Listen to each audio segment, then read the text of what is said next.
tindakan sosial, katanya Weber, ada 4. Yang tadi loh, tindakan yang mempertimbangkan orang lain. Yang pertama, ada namanya tindakan rasional instrumental. Tindakan rasional instrumental itu yang dipikir tujuannya. Tujuannya apa? Aku harus melakukan apa? Itu namanya tindakan rasional instrumental. Ngaji ke sini tujuannya daripada nganggur Pak di kos-kosan sendiri.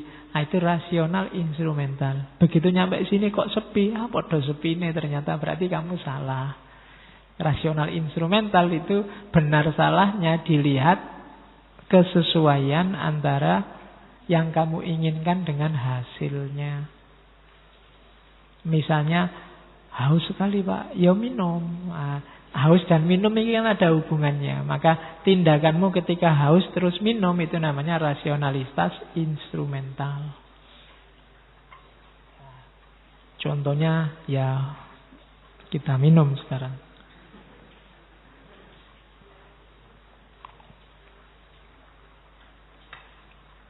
Yang kedua, tindakan rasional berorientasi nilai. Kenapa kamu ngaji ke masjid ini? Biar dapat ilmu Pak. Itu rasional instrumental. Kenapa kamu ngaji ke masjid ini? Agama memerintahkan saya sering ke masjid Pak. Itu rasional berorientasi nilai. Jadi ada lembaga nilai yang kamu ikuti. Kenapa kamu kuliah? Ya karena agama mewajibkan saya cari ilmu Pak. Nah itu rasional berdasar nilai. Baik buruk, cocok tidak cocok, itu berorientasi nilai, mikir. Yang ketiga, tindakan tradisional. Kalau tradisional itu dasarnya biasanya begitu. Atau yang lain begitu. Kenapa kamu ngaji ke sini? Biasanya kalau Rebo malam Kamis memang saya ngaji di sini, Pak. Itu biasanya. Itu tindakan tradisional namanya. Yo masyarakat, kenapa kalau tiap bulan tertentu ada nyadran, biasanya begitu. Nah, itu namanya tindakan tradisional. Kalau berorientasi nilai, itu disebutkan dalam kitab ABC bahwa bulan ini adalah bulan sakral. Itu rasionalitas berorientasi nilai.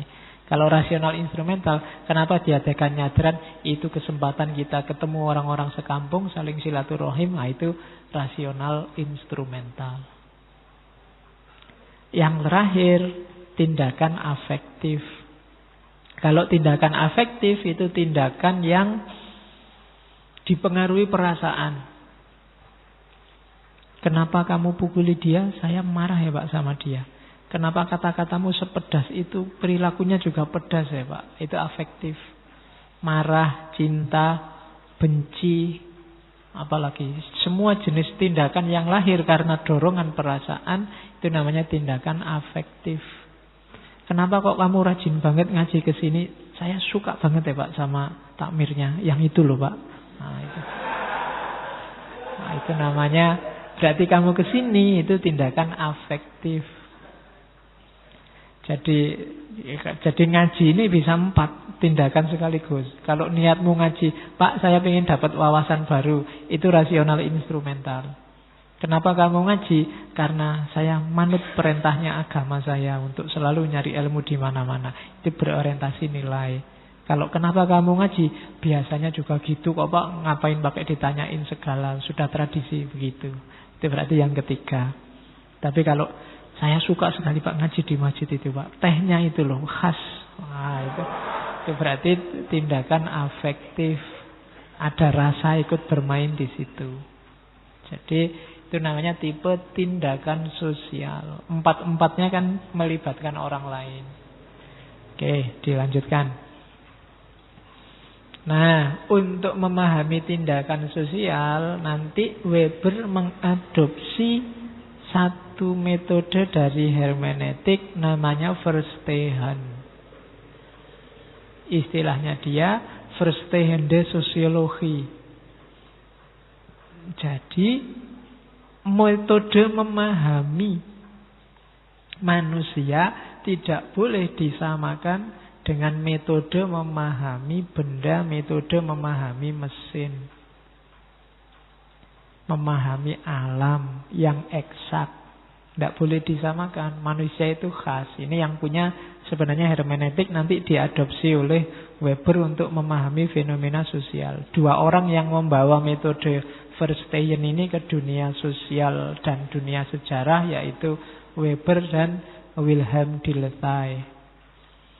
Jadi katanya Weber, manusia itu harus dipahami, tidak bisa cuma dijelaskan. Kalau alam semesta, dia bisa dijelaskan begitu saja. Matahari terbit dari timur, besok juga dari timur, sesuai dengan rotasinya, tinggal dijelaskan. Tapi kalau manusia tidak bisa. Sama-sama fenomena mesuh misalnya, mesuh di sana mungkin simbol keakraban, simbol kedekatan, sementara mesuh di konteks yang berbeda, simbol kemarahan. Itu manusia.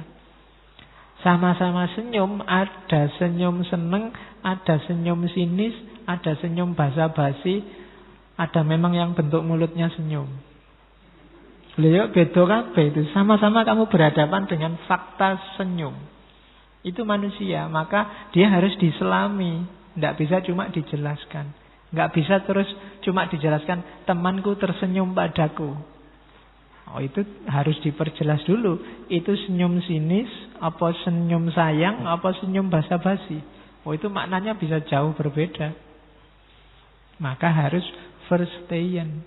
Sama-sama mukul, ada mukul karena benci, ada mukul karena sayang, ada mukul karena iseng. Itu kan beda-beda. Kalau mukul karena benci, begitu dipukul kamu ingin bales. Kalau mukul karena sayang, dipukul, kamu minta dipukul lagi. Kalau mukul karena iseng, begitu dipukul, kamu tanya, lah kok aku dipukul? Alasannya apa? Beda menyikapinya. Maka harus verstehen. Harus masuk ke objek. Tidak bisa hanya dilihat dari luarnya saja. Tidak mesti yang luarnya begitu, isinya begitu. Tidak mesti yang kata-katanya jelek terus isi orangnya juga jelek. Atau sebaliknya, yang kalem kata-katanya lembut, isi orangnya juga lembut. Itulah manusia. Dunia sosial juga begitu. Tidak bisa hanya dilihat faktanya saja. Harus diselami, harus masuk. Model Verstehen. Oke, jadi tindakan sosial yang dasarnya adalah rasionalitas, yang cara memahaminya pakai Verstehen. Ini dasar-dasar teorinya Weber. Dari situ nanti masuklah kita ke isu struktur otoritas dan legitimasi. Katanya Weber, dasarnya kehidupan bersama itu dua, yaitu otoritas dan legitimasi. Otoritas itu dia punya otoritas kalau dianggap legitimate, dan sesuatu itu kalau sudah punya otoritas, dia bisa jadi alat untuk legitimasi. Dua-duanya muter itu. Nah, jenisnya otoritas itu ada tiga, katanya Weber. Ada otoritas tradisional, ada otoritas legal, ada otoritas karismatik. Baru kita masuk ke karisma. Jadi otoritas tradisional itu, bayangkan sebelum ada negara, sebelum ada birokrasi. Fokusnya pada individu, pada seseorang, pada tokoh, pada tradisi. Biasanya begitu. Pak Kaum, Pak Dukuh, Pak itu sebelum ada negara itu sudah ada. Orang yang mimpin urusan religius, orang yang mimpin urusan desa, itu otoritas-otoritas tradisional. ketua suku, itu otoritas-otoritas tradisional. Yang sebelumnya memang menguasai. Dasarnya bukan rasional, dasarnya ya tradisi, afeksi, seperti yang disebut di atas. Jadi strukturnya struktur lama. Ada yang modern namanya otoritas legal. Kalau otoritas legal itu ya yang sah secara birokratis hari ini. Hari ini kan ada lembaganya, ada administrasinya, ada undang-undangnya. Nah ini yang punya otoritas yang ini. Orangnya hanya pelaksananya. Itu namanya otoritas legal. Kita tidak boleh menentang Pancasila. Itu Pancasila jadi punya otoritas legal. NKRI harga mati. Nah itu otoritas legal. Ya meskipun sebaiknya kita ganti jangan harga mati ya, NKRI harga hidup aja. Biar hasilnya tidak mati-matian kita. Biar enak. Kayak Indonesia tanah airku, tanah tumpah darahku. Itu kan tidak enak. Konotasinya darahnya tumpah terus. Kita NKRI harga hidup kita. Yang ketiga yang kita bahas hari ini, otoritas karismatik. Karisma yang jadi tema kita hari ini. Apa itu karisma? Mulai ya. Sudah jam 9 baru masuk karisma. Oke, karisma itu bukan karisma kapur atau karisma Honda ya. Ngertimu cuma itu. Ya. Jadi karisma itu semacam seseorang. Orang yang dianggap punya daya tertentu dalam dirinya. Dan kemampuan daya tertentu ini dipercaya oleh para pengikutnya. Sehingga mereka tunduk pada dia yang punya karisma. Gampang-gampangannya itu. Karisma ini individu yang punya.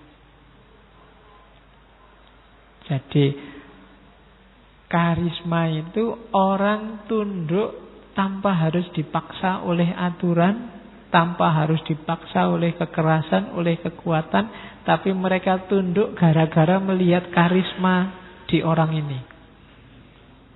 Jadi semacam, kalau Weber mengartikannya semacam daya spiritual, semacam magical power. Entah dari mana, Weber enggak, makanya tadi saya omong kalau di agama mungkin hubungannya sama Imam Mahdi, kalau di Jawa mungkin lebih dekat dengan konsep Ratu Adil. Contohnya banyak, ya termasuk Dimas Kanjeng Taat pribadi itu, bagi pengikutnya dia punya kualitas tertentu, meskipun ketika sekarang sadar baru tahu. Ya Weber enggak ngomong mana karisma yang sesat, mana karisma yang lurus. Ya, Weber cuma ngomong ada gejala sosial namanya karisma. Orang yang dianggap karismatik ini, dia ngomong apa aja dianggap kebenaran. Dia tidak usah merintah sampai capek, umatnya otomatis ngikut. Bahkan sebelum dia merintah, umatnya nafsir sendiri apa yang dimaui oleh pimpinanku ini. Jadi dayanya sifatnya supranatural. Dalam tanda petik, dalam bahasanya Weber. Mungkin Weber melihat gejala-gejala ini banyak dalam tradisi-tradisi timur. Dan contohnya banyak. Bagaimana kekuatan karismatik ini dimanfaatkan untuk revolusi sosial. Untuk melakukan dobrakan-dobrakan terhadap tatanan yang mapan. Dengan bekal klaim karisma ini, dia perjuangannya jadi dahsyat. Banyak yang sukses. Pangeran Diponegoro dulu, kenapa kok banyak sekali orang Jawa yang mau jadi prajuritnya untuk berperang melawan Belanda? Dia punya karisma. Tanpa harus dia teriak-teriak merintah kampanye, tanpa harus nyebar Facebook atau WA, Itu orang Jawa manut semua diajak perang oleh Pangeran Diponegoro. Dia punya karisma. Oleh orang Jawa dia dianggap Imam Mahdi. Dia laku spiritualnya kuat. Dan bisa menunjukkan bukti bahwa dia konsisten dengan visinya. Itu karisma. Dalam sejarah Islam juga banyak kan yang diposisikan jadi Imam Mahdi. Yang terkenal di Indonesia ada Ahmadiyah dengan Mirza Ghulam Ahmad. Ada Lia Aminuddin. Ada Mossadegh dengan gerakannya. Ada yang terakhir Dimas Kanjeng dengan penggandaan uangnya loh. Jadi ini dia paling tidak dia punya kualitas. Jangan salah, kelasnya profesor, kelasnya orang-orang besar aja manut, jenderal aja bisa manut. Itu kalau dia tidak punya spirit kekuatan tertentu nggak bisa nyampe ke sana. Jadi kekuatan karismatik. Lia Aminuddin itu dia ngaku Jibril. Dan anaknya titisannya Nabi Isa. Dengan segala gayanya, ritualnya macam-macam sudah. Di Islam juga banyak. Ada yang sukses bikin dinasti. Ada yang sukses. Zaman dulu misalnya di Sudan ada Mahdi Sudan. Dia mengklaim dirinya Imam Mahdi. Tapi gara-gara itu dia pengikutnya banyak dan bisa mengusir Perancis dari Sudan. Ada Mahdi Ibnu Tumat, muridnya Imam Ghazali, yang nanti bisa mendirikan dinasti Muwahhidun yang beberapa kali saya ceritakan. Itu contoh karisma.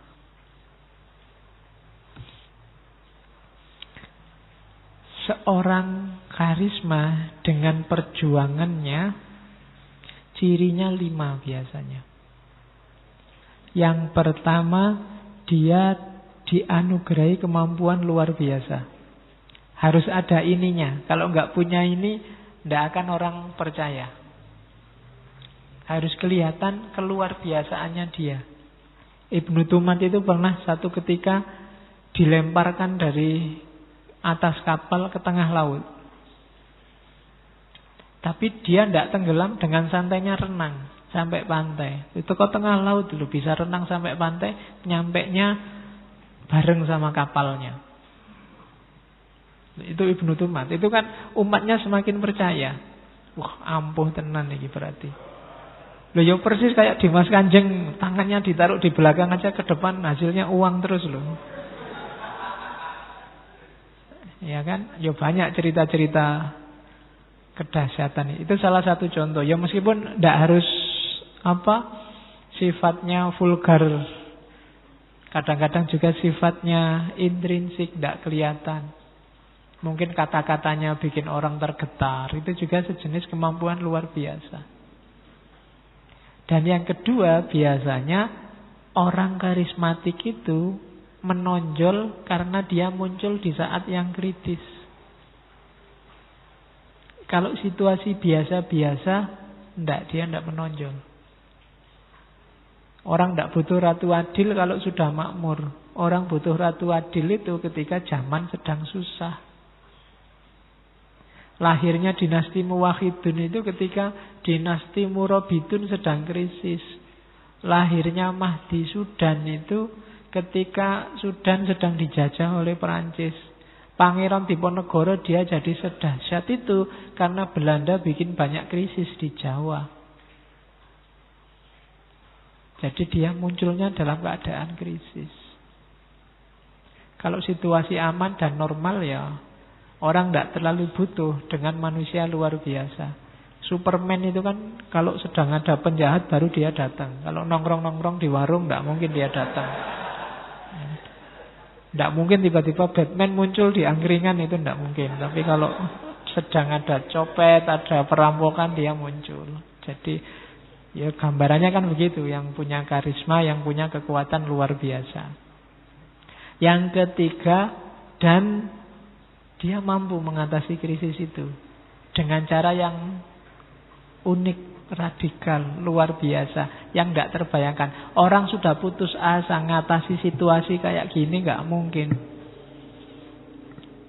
Tapi sosok karismatik ini mampu mengatasi krisis. Akhirnya percaya, paling tidak krisis individual masing-masing pengikutnya. Sehingga masyarakatnya percaya, jamaahnya sedang dililit utang, tiba-tiba dijanjikan, tenang aja, duitmu berapapun tak gandain. Oh, itu kan mengatasi krisis tanpa krisis. Versi Dimas Kanjeng. Jadi dia bisa semacam itu. Sehingga followernya percaya. Pengikutnya jadi percaya. Kemudian mempesona, menarik, dan dipercaya oleh pengikutnya. Itu syaratnya. Sejago apapun Ratu Adil, manusia karismatik atau Imam Mahdi, kalau tidak punya pengikut, ya dia nggak jadi Ratu Adil.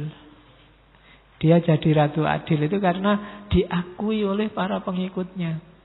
Tidak ada Ratu Adil kok sendirian. Sayalah Ratu Adil. Dewean, tidak ada yang ngakui, ya tidak mungkin. Harus ada pengikutnya. Dan yang terakhir, dia bisa membuktikan kebenaran gagasannya, kebenaran ide-idenya. Enggak cuma ngomong, tapi dia bisa, ini loh yang tak omongkan itu sukses. Jadi perjuangan kita sukses, sekarang bisa berdiri dinasti.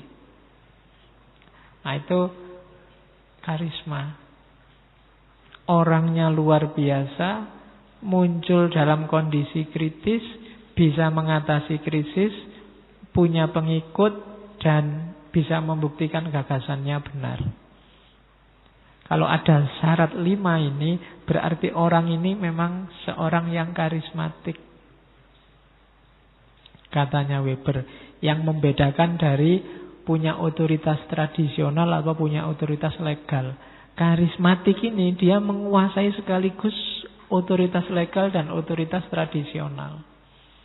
Dia bisa bikin undang-undang sesuka dia, dia juga bisa bikin aturan sesuka dia. Ini seorang karismatik. Undang-undang jadi nggak penting lagi. Yang penting apa fatwanya dia, apa katanya dia. Ini karisma namanya. Oke. Nah, dari mana datangnya karisma? Ya yang